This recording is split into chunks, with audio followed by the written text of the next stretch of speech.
Whoa, the neighborhood is in trouble because somebody's doing something behind my back.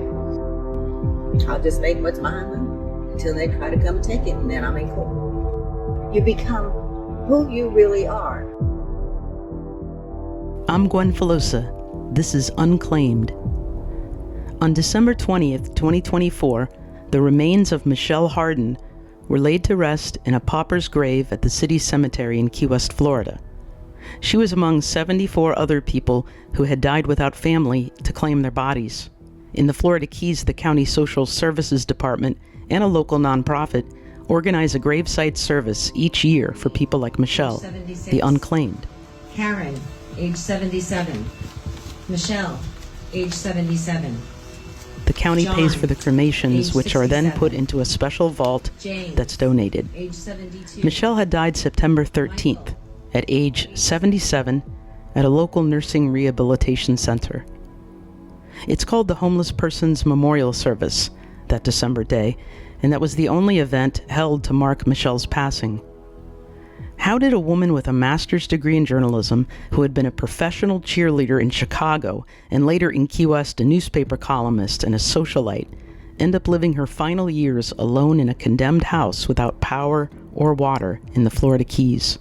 In this podcast, Jen Goldbeck and I investigate Michele Hardin's life, her accomplishments, career, relationships, struggles, and ultimate isolation in the Keys, an island chain many call paradise that embraces the eccentric. It's still a place where the vulnerable can slip through the cracks. Welcome to Unclaimed. I'm Gwen Filosa. And I'm Jen Goldbeck. Michele Genevieve Hardin of Sugarloaf Key died September 13th, 2024 at Palm Vista Rehabilitation Center in Key West, Florida. She was 77 years old. Michele Hardin, she was your neighbor. She was for the last 4 years that I've been here. And she lived in this home across the street. This house, it was condemned by the county. It's dilapidated, dirty, infested with termites. There was no power or water for a while she lived there. She clearly suffered and then died, and we found out that by all accounts has no family or close friends to claim her body. This is all in line with how I have known Michele since I met her, that she was isolated, people would try to help her and she would push them away, and she was really alone in this dark, hot space by herself and needing help and unable to take it. And for people who don't live in the Keys, 100 degrees down here in a home without air conditioning is stifling. I think people who are not from South Florida don't understand what the humidity is like down here. It's really oppressive, and especially in July and August, it can be hard to be outside at all in the middle of the day. So to live in a boarded up, condemned house with not even a fan is unbelievable. Now, that house isn't empty. It is filled with her keepsakes. There's broken appliances. The yard is unkempt, but she saved everything from her life. Paper, photos. The house is full, but with things that were part of her. So there's lots of newspapers. There's hundreds of thousands of photos up in a loft. Religious keepsakes, things from her past careers, along with tons of files and legal documents and broken electronics, all just kind of piled with clothes and makeup everywhere in no real order. Now, I do want to point out one thing I saw. Obviously, you can see it from the road, are the Florida Gators, University of Florida flags and fan gear. She was a graduate of UF. Go Gators.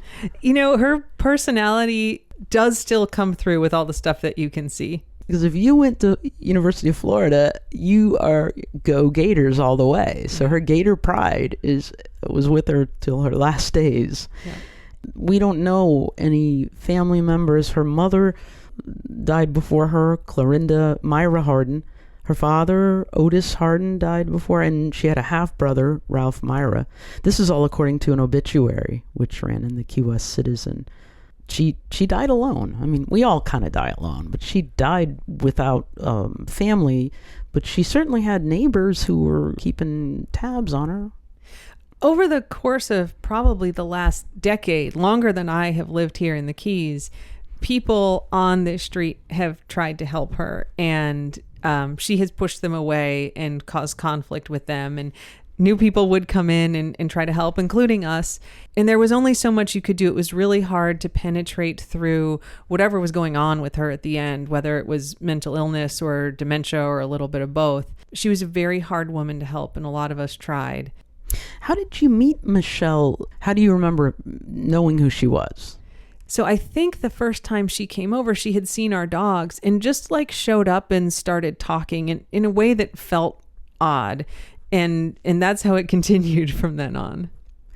And you and I are both very sensitive and compassionate about people who suffer and struggle. And we're simply reporting how she was, the way she behaved. And you have some additions to your home that were put in. There's a bunch of palms planted that kind of block the front of your yard. Why were those planted? She liked to spy on us. There's no gentler way to say that. She would sit up on her porch and just watch what we did. And from there, you can see into our front yard, our front door where we come out. But in the Keys, all of our houses are elevated. And so you could see under our house into the backyard where we have a little beach on the water. She would listen to our conversations and then come back and report on things that either she heard us say or that she imagined that we said. She came up with her own names for all of our dogs and, would talk about what they were doing in the backyard. So she's looking through the house. It was really unnerving. And I tried to talk to her a couple times about it with no success. And so we ended up planting a wall of areca palms, which is the Florida Keys kind of privacy palm tree, across the front yard, so she couldn't look at us quite as much. Was this something where you every morning you'd kind of go, I wonder if I'm going to run into her or see her looking at us? Yeah. As she declined, she was more aggressive about stopping us and interrupting us. And so we would lose an hour if she caught us because she would not stop talking, even if you walked away. And everyone can relate to the neighbor or the family member or coworker who kind of holds you hostage and you can't get away from them. Didn't she stand in front of your car once? Yeah, I was trying to leave. I thought I was going to get away. This sounds so mean, but it really was so problematic. It's not mean. We're just setting this is a good example. So we have a gate across the front of the driveway, and I had opened it and was driving out. She stood in front of the car to make me stop, and then leaned in the passenger side window and talked at me for about 20 minutes about how she thought I needed to quit my job and go become an Olympian. I will say I am a 47-year-old who runs a 12 or 13-minute mile, but she sees me running, and she really decided she would call me Miss Olympiad for about 2 weeks, and was just very insistent until I could, finally drive away. And after a couple of weeks, she was on to something other than the Olympics. Well, you do run a lot in the neighborhood, so you kind of brought that on yourself. and this sort of disruption of your private, personal home life went on for a little while. Yeah, intermittently at first, and then in the last couple years, it really became problematic and very stressful. She would stand at the gate, sometimes for an hour or two at a time, waiting for one of us to come out so she could talk to us. Sometimes to ask us for things, and sometimes because she just had it in her head that there was something she needed to say. So yeah, it was really stressful the last couple years trying to manage her. And I know you well, and anyone who knows you well, you are the least dramatic, most unflappable, live and let live person that I know. When you moved here, there were some neighbors that wanted you to sign on to some petition or something about her house. Yeah, her house had been empty, from what I gather, since 2017, which is when Hurricane Irma came through the Keys and did a lot of damage to her house. We moved here late 2018. And probably in 2019, a bunch of the neighbors who had been here before us were getting a letter to send to the county requesting them to do something about her property because of the animals that were living there, the bugs, the mold, all of which was true. And my response was like, I don't even know this lady. They told me a lot of stories, some in line with the things I've told you. Like universally, they painted this story of her as kind of a neighborhood villain. And I was like, well, I'm not going to write a letter complaining about her. Like, nothing has happened. They said, well, you learn. And, eventually we did. You did. But, and I want to go directly from this Michele, by all accounts of people who have lived near her, was incredibly difficult. And down in the Keys, everyone, if your neighbor has standing water or bugs, it affects your quality of life. It can really affect your neighborhood. But I want to go from this to, there came a time, many times, where the neighbors, these same people, went beyond the call to help her. You, at one point, her water had been turned off. She stopped paying her power and her water bills at some point. And so after a couple months, they cut it off. So she started showing up at our front gate with like a 1-liter water bottle, asking us to fill it. And eventually it became clear that that was all the water that she had for the day. This is the middle of the summer. I remember at the time the heat index every day was like 115. And she would come and she'd be like, I haven't had anything to drink since yesterday when you filled this bottle for me. Gosh. And as stressful as it was to deal with her, my husband and I had this conversation, like, she will die if we don't do this. And like, I can't deal with that. So we got our supply of 5-gallon buckets from our hurricane stash from Home Depot. And every couple days would fill those up, put the lids on, and wheel them over in a cart. So she would have that water to deal with. That was so problematic that eventually I just called and turned the water back on and paid the bill until the end.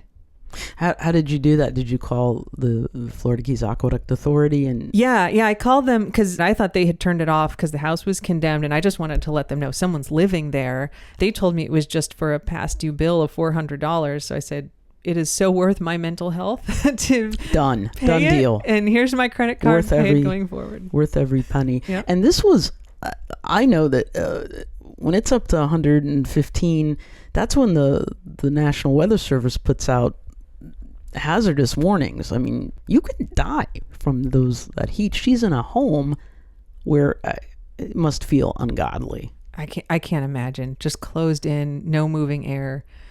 Now, Michele, she had Social Security coming in, or she had money somewhere. She did. Clearly didn't have a way to pay the bill, or couldn't make it happen by herself. It sounds from what we've heard that in the spring of 2023, something happened.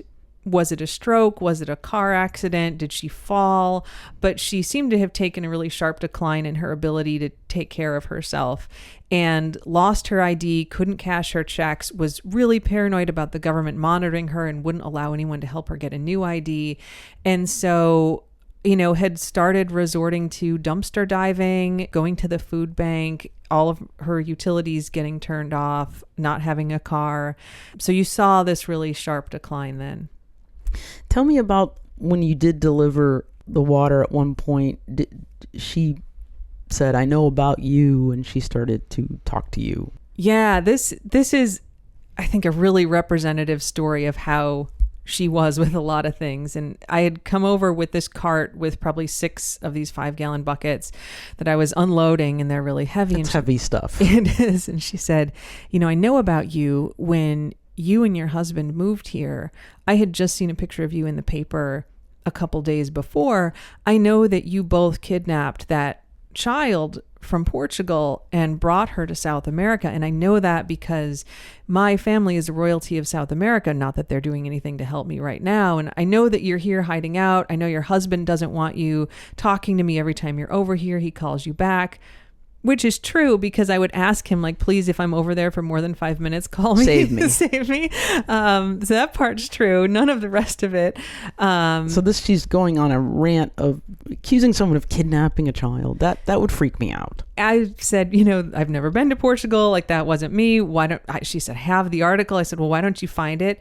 And she was really offended that I wasn't believing her. She said, well, do you have a doppelganger? Does your husband have a doppelganger? And like, what do you say to that? But that kind of like delusional, paranoid thing was pretty typical of her, both among the people in the neighborhood who would try to help her, but also about just general things that she'd encounter. And you were very clear and kind of said, hey, in the future, maybe just leave the empty bucket at our property line and we'll fill it up. I'm a real fan of boundaries, and You have to be down here. You really do. Everywhere, but in the Keys. Yeah, and I tried a lot of times, to just say, Michele, like, we are busy, we're working. If you see us outside, that doesn't mean we're free. So if you just leave these buckets by the gate, I will fill them and bring them back over. You don't have to stand there for an hour and wait. But I think she was desperate for like connection and to talk to people. But then when she had the opportunity, she was like impossible to deal with. And I gotta admit, I'm starting to feel bad that we're talking bad about Michele. But this is just the facts of what happened. Constantly fixated on you and just won't stop with staring. And I mean, some people would call that stalking. Yeah, and I'm like so private. Like I am too. My privacy is sacred. And I think part of it is that like we were the only people that were visible to her because we're right there. And, my husband's a good looking guy. She was, I think, had a little bit of a crush on him. And he is handsome. He's a good looking man. Yeah. We have 6 dogs, and she was absolutely a dog lover, was always very sweet to our dogs when she saw them.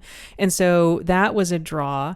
Some of it felt kind of like when you have a little kid who lives next door to you who just like thinks you're really cool. Yes. And won't stop. Yep. And doesn't have boundaries and doesn't.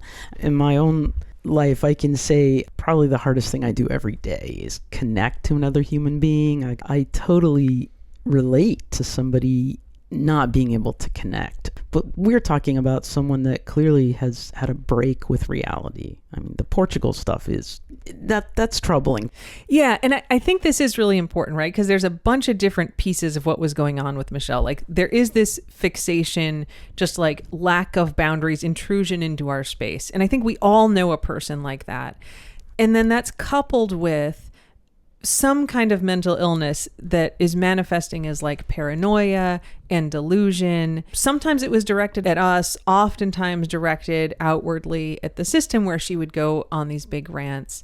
And then just like this inability to like listen and reason and think about solutions. And you could take any one of those things away and it would still be weird, but you put them all together and that's just a person who's very hard to deal with and very hard to help. And you're not getting anywhere. It's clear when I've dealt with people and they're clearly in the throes of something, you can't get anywhere. That she wasn't listening to you and responding cognitively. That's right. Like, I am always actually really happy to listen to people. You are very empathetic. You're a great friend. Thanks. But this was something where everyone knows that feeling where you're like, wow, I'm not participating in a conversation here. This is someone that, and talk about boundaries. I'm not helping her by letting her just get upset and repeat herself. And yeah, it's a thing where, in the last year, everybody on the block saw that like she was struggling to feed herself.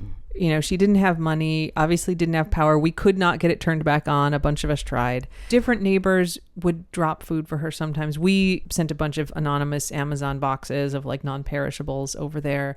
But it's one of those things where I remember in the throes of it, just thinking everyone on this street is very nice. We're all different and weird. This is the Florida Keys. People do, at least in Key West, the lower Keys where I have lived, but throughout the Keys, people do what needs to be done. Yeah. And I'm similar to, I call myself the cranky good Samaritan. You need food, you need food.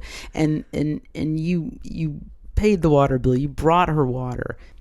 This is someone that wouldn't have qualified for food stamps. I mean, if she was, not necessarily, if she was on Social Security or if she had savings.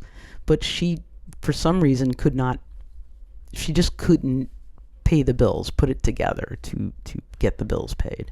Yeah, it's one of those things where I think everyone here, like, I could imagine an alternative world where we all would be assigned a day and we'd have like a block spreadsheet and we would be committed to be like, I'm going to bring her lunch and I'll stay there for a couple hours. I'm going to clean up her yard. You're going to mow. You're going to, clean the bathroom.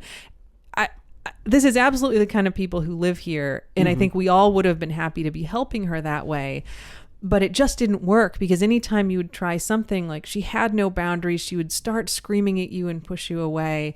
And so and like breaking through the kind of delusion and paranoia is not something any, untrained person is able to do.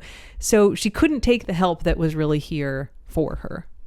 This is like, I wasn't any part of this, and I'm already a little stressed out by hearing these stories. I mean, it's you have a very full life, and you're busy, and you have work, and your own mental health. This doesn't sound fun at all. I talk to my therapist a lot about this. You and with Michele, you started to learn a lot about her after her death, correct? Yeah, there were always these stories that, people who'd been here longer than us would say, but did you know she was like this before? Did you know this thing about her? And so I knew the general outlines of her prior life, but in the last couple months since she died, I've suddenly had access to a lot more information and been able to verify some stuff that she had told me and understand her better. Michele Hardin was a Key West socialite. Absolutely. In the 80s and 90s, she was the 1989 Fantasy Fest queen. Fantasy Fest, everybody, it's the largest tourist event we have. The largest event is this 10-day Fantasy Fest. You either love it or hate it or go away. I like it.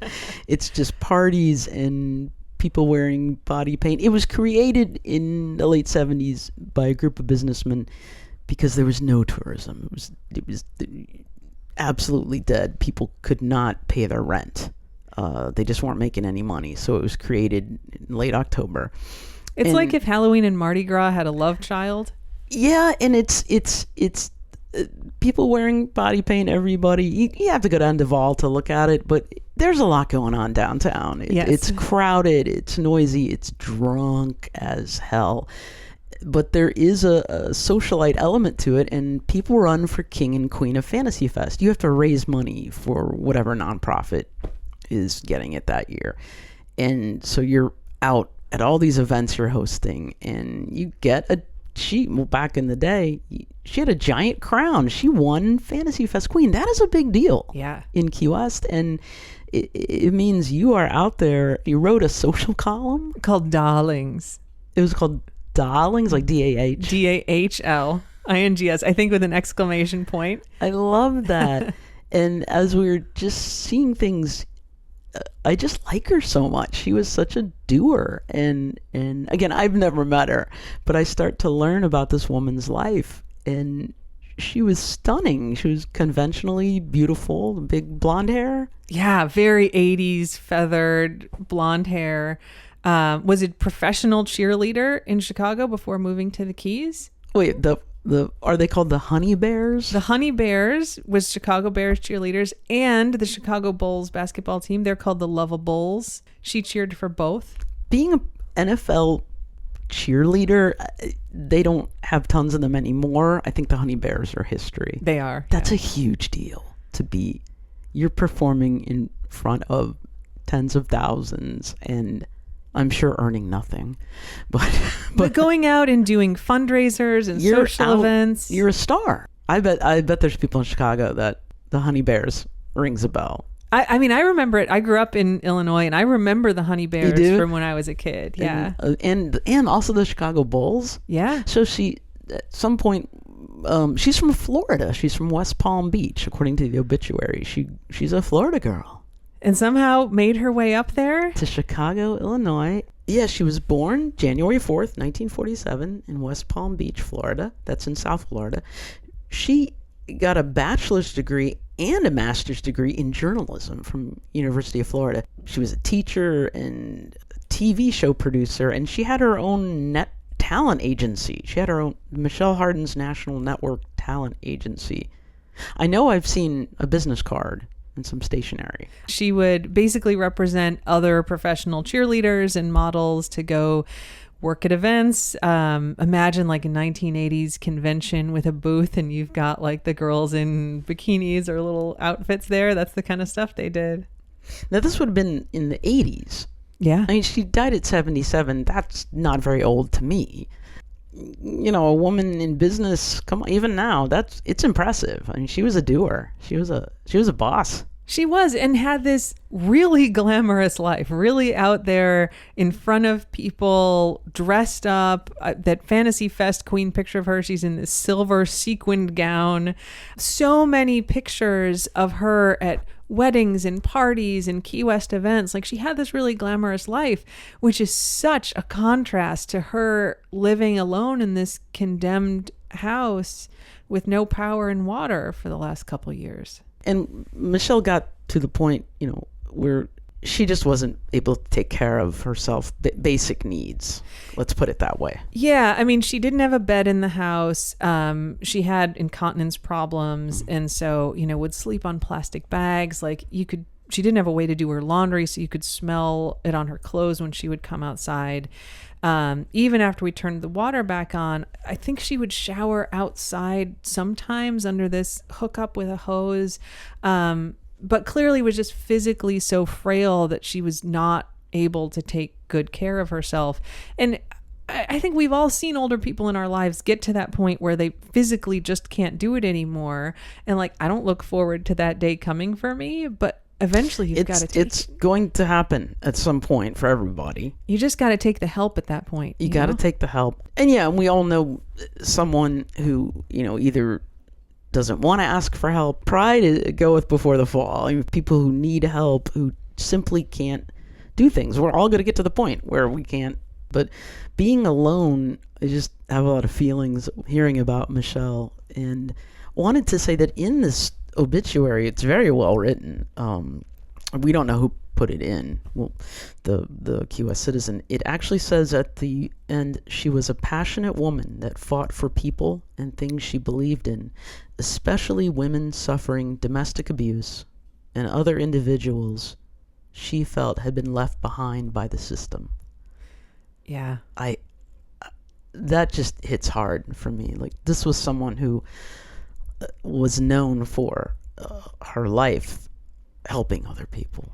And I think at the end, she would occasionally have moments of clarity where she would talk about, I think when she would go to the food pantry after she lost her ability to access her money, she would say, I used to fundraise for them. And she talked about the domestic violence fundraising that she did, and say, I know a lot of those people from when I was fundraising, and now I'm taking the things that they're offering. And I think she'd have these moments of seeing that she's in such a different place than she used to be. And seeing that, I always tell my friends, and in times when I've had to take some help, we've been paying into this system a long time. It's okay to let someone help you. She was a Catholic, and she was at St. Mary's Star of the Sea. Now it's called the Basilica.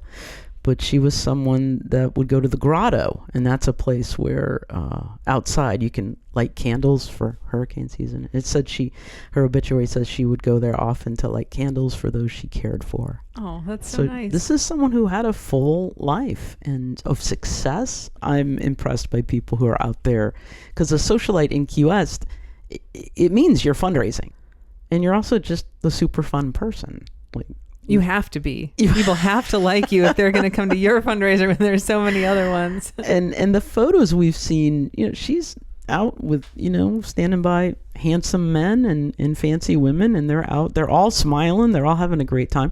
There were some photos I saw. She's clearly with a movie crew in Key West. It looks like they're downtown by the Bight, by the seaport. They're in some bar, and there's cameras and lights out there. And she's clearly there taking the photos. They look like from the 80s, and she's helping out on a movie. She's and clearly there's this Chicago chapter where she's in Chicago. We just have to find out more about her. Yeah, we are going to find out, and that's what this podcast is about. We're calling it Unclaimed. It's a word that just means a lot of different things to me. I mean, unclaimed property, unclaimed. We know, the last we've heard, what we know today is there isn't someone that has claimed her body, and we don't know if there's been any memorial service, or we have this obituary that some complete angel put this in here, because it is very well written. And even through some simple, just seeing a few photos that I've seen of her in the cheerleading outfits, or out on the town, or the Fantasy Fest queen picture, that giant, they don't have those giant crowns anymore. It's more like a tiara, but Yeah. the big giant, it's like a bucket crown. I can really get a feeling for the spirit of her. She had a big life for a long time. And you can just imagine, like, if she had whatever it was that was disordered in her mind, if that had not taken over, she still may have been in sort of desperate circumstances, which is pretty typical for older people down here in the Keys, right?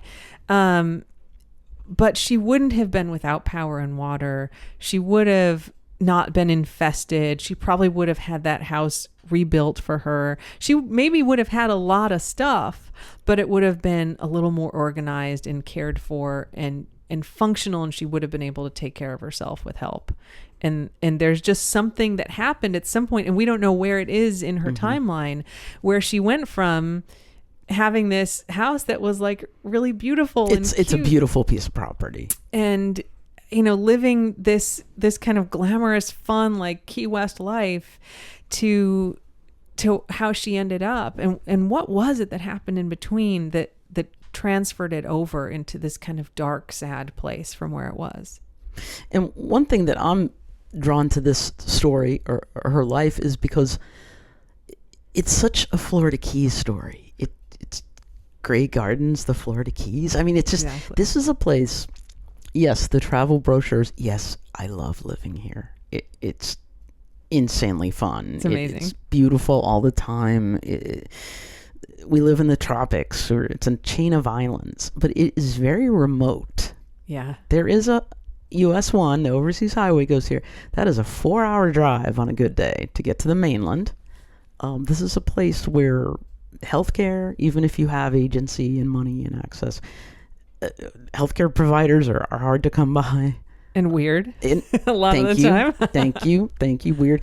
It's a place where when I got here, you know, I'm very careful using a knife in my kitchen because you get airlifted to Miami on a helicopter, everybody.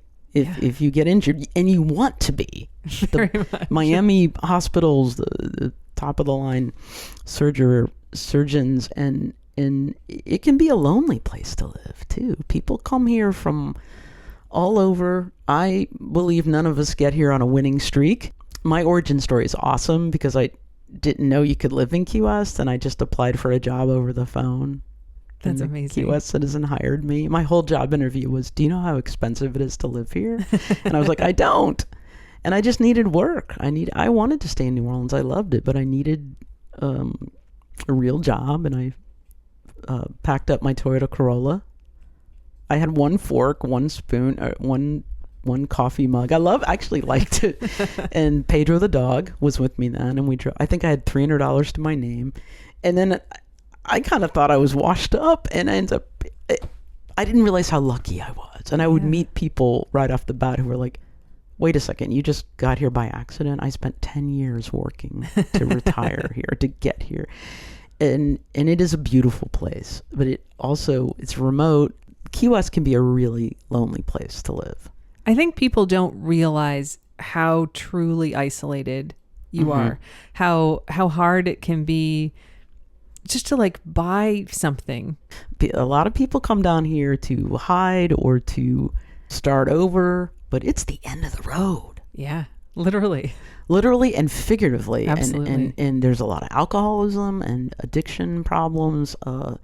It's a place where you can drink yourself to death. It can be a place to feel very lonely, isolated. Physically, you know, you're remote from people, and it can be a tough place. I love Key West because you can be whatever you want. You can be an artist who during the day works at the bank. Yeah. It can be, look at me, a stand-up comedian and a reporter.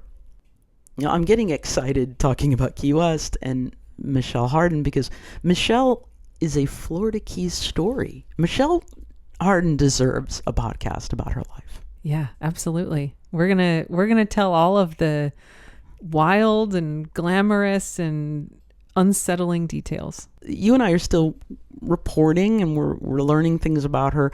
but Michele left enough documentation. We already know a lot about her that we wouldn't have known if she hadn't left a paper trail. And the receipts. She was unreliable in her own narration of her life, but her documentation tells a story, and some of the most fantastical parts of what she would share are clearly true. I love that. And from what I understand, the photos, this was an analog woman. We have VHS tape slides. I think there's 10,000 photos that tell the 80s and 90s in Key West. For sure. Jen Golbeck, thanks for sharing about Michele with me and getting me on board for this podcast. It's going to connect us to, I think, the things that we both love about this place. We have a lot to learn and share with y'all about Michele, and we'll have so much more to come. That's right.